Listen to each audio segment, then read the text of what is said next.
Assalamu alaikum. Baro jumlado English ah oo muhiima. Waana casharkii toddobaad. I apologize for being late. I apologize for being late. I apologize for being late. Waan kaa raali gelinayaa inaan soo raago. What is this? What is this? What is this?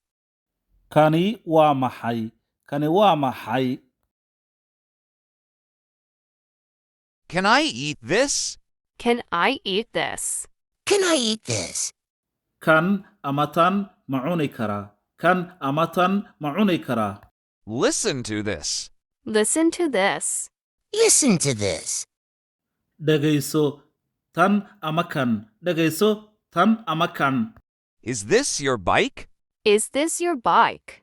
Is this your bike? Kani baaskiilkaaga miyaa? Kani baaskiilkaaga miyaa? Who broke this? Who broke this? Who broke this? Yaa jajabiyey tan. Yaa jajabiyey tan. Can you answer this? Can you answer this? Can you answer this? Ma ka jawaabi kartaa tan? Ma ka jawaabi kartaa tan? Be calm. Be calm. Be calm. Jumladda casharkeena ugu dambaysa waa istaji. Istaji.